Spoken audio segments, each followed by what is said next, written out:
Hi guys, how are you doing? This is techcentury and it's finally time to bring the Q&A sessions back. So today I'm going to answer the question that you guys sent me on Twitter. So let's get started after the intro.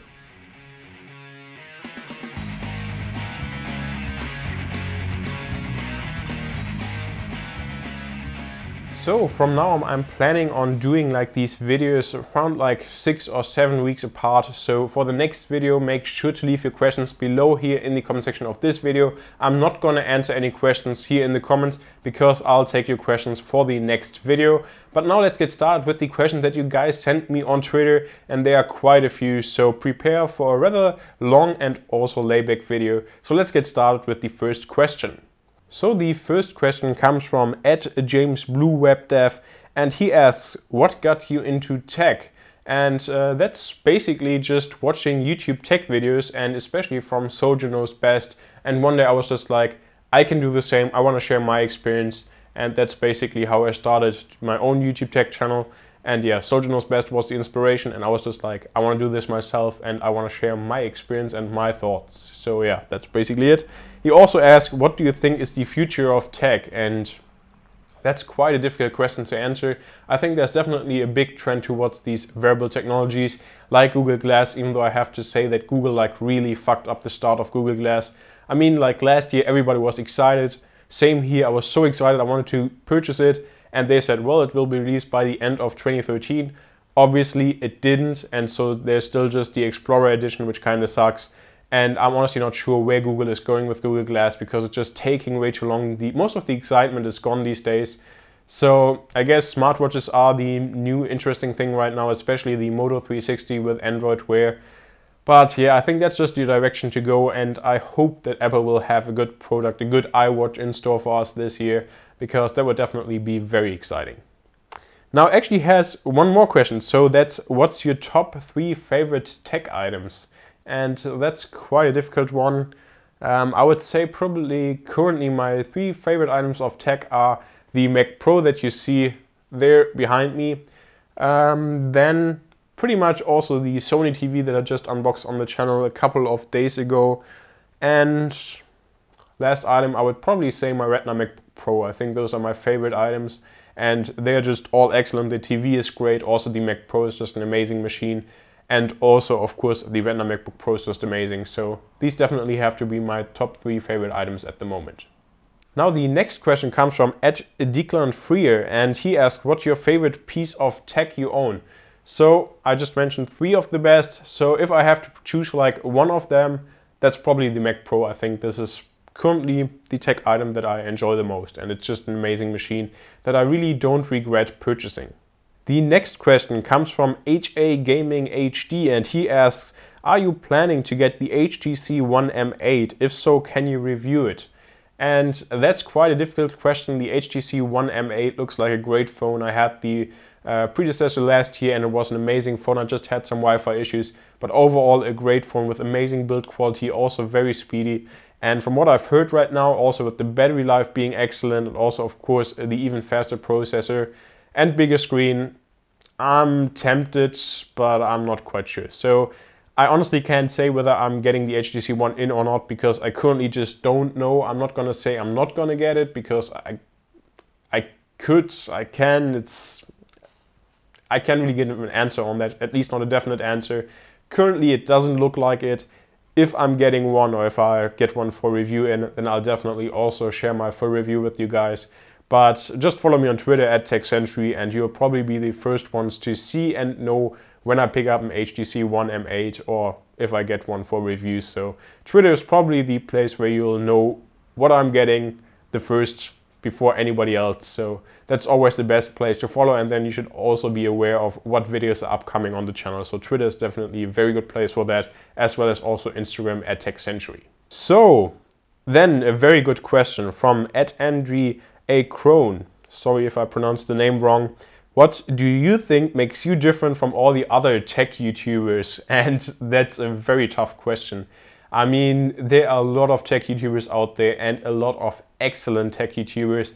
There are a couple of guys that are just doing incredible work, and I'm not like that full of myself that I'm saying, well, I'm just like doing everything better than all the other guys. That's just not the case. I think that everybody just has like an individual point of view, and I think, or at least I'm trying to be very honest in my reviews.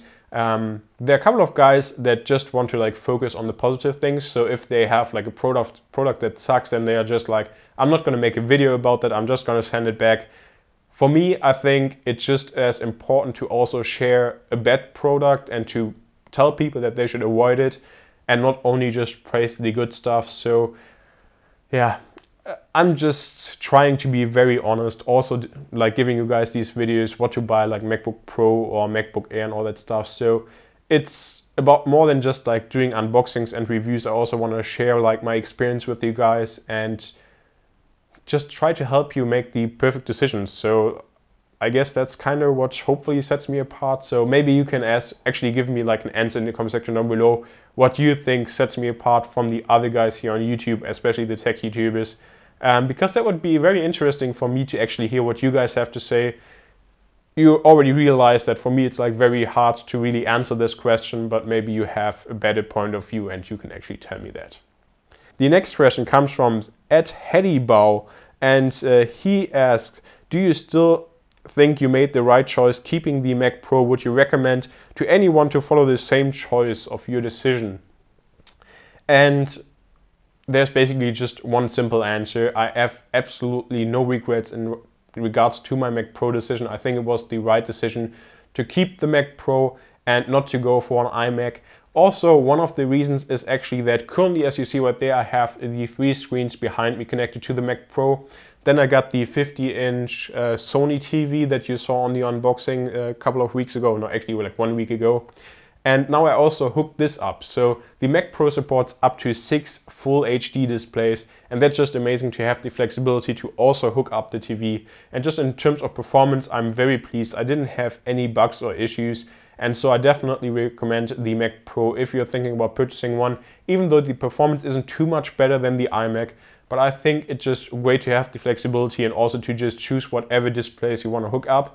I'm not going to promise too much, but maybe I'll take the advantage of actually being able to hook up other displays that I have behind me. So we'll see about that. I can't spoil too much, but it's definitely nice to have the flexibility and to, for example, also hook up something like a 4K display. So yeah, enough spoilers. So yeah, again, I recommend the Mac Pro to anybody, even though if it's just like the quad-core version. Of course, the better configuration you can get, the even better the machine is. But I'm just very happy with it. Currently, the 12 GB of RAM are kind of like a bottleneck, even though that sounds weird, because 12 GB is usually a lot. But for that system, it's just so fast that the 12 gigs of RAM are kind of a bottleneck. But then again, I'm very fortunate to have great friends like also Adam from Mr. Tybox123, and he will actually send me his 4 GB RAM stick, so I'll be able to upgrade this from 12 to 16 GB of RAM, and that should definitely make a good difference.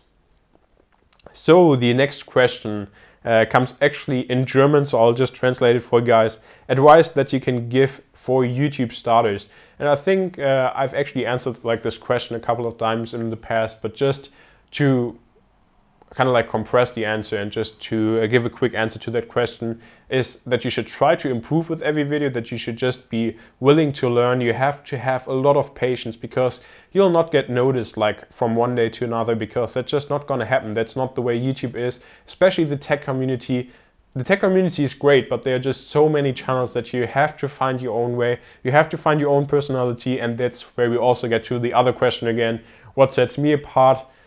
It's tough to say, but I think you just have to find your right way of videos you want to do and see what works, what doesn't work, and also learn just from your statistics, insights, and also your YouTube analytics, and then just find your way. But you need a lot of patience, and you have to just continue making videos, because that's the only way you'll get noticed, and that's the only way you get views. And you definitely should never like buy subscribers or anything like that, because that'll just basically ruin your channel and maybe even get your AdSense closed down.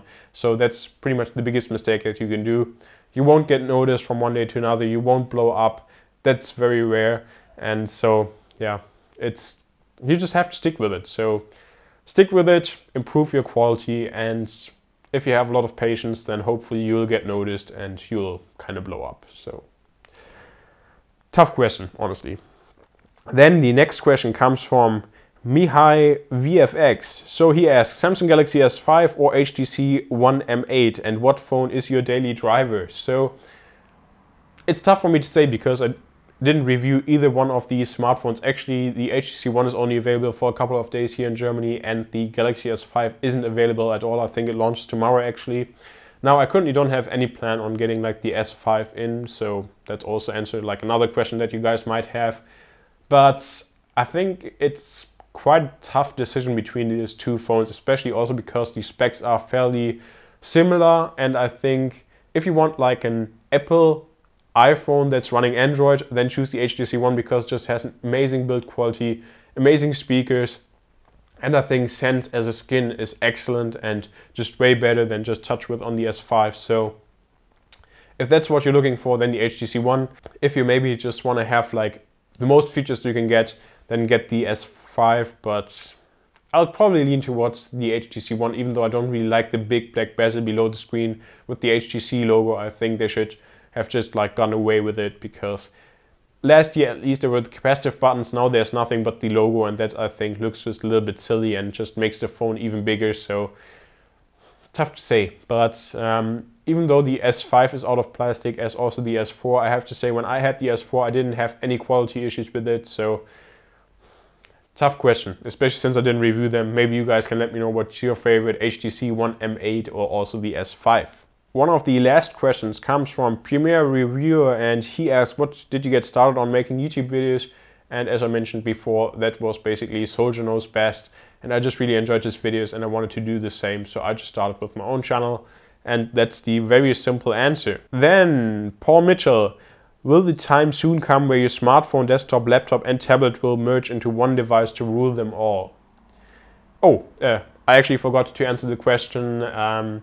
Which is my daily driver at the moment in terms of smartphone. That's the LG G2. Not really that happy with it anymore, to be honest, but it'll work. So yeah, that's my daily driver currently. So to answer Paul's question, at PaulMoto67, will there be a time where all the devices like smartphones, tablets and laptops will merge into one device to rule them all?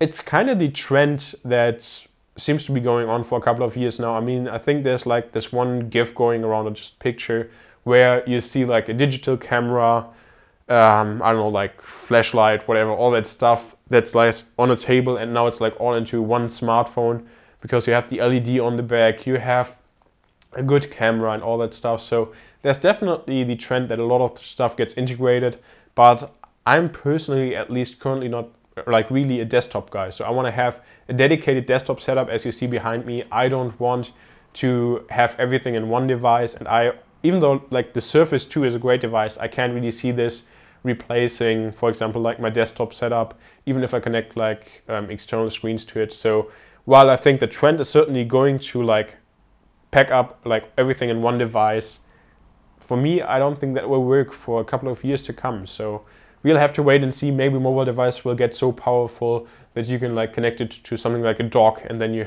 use it just as your like desktop setup.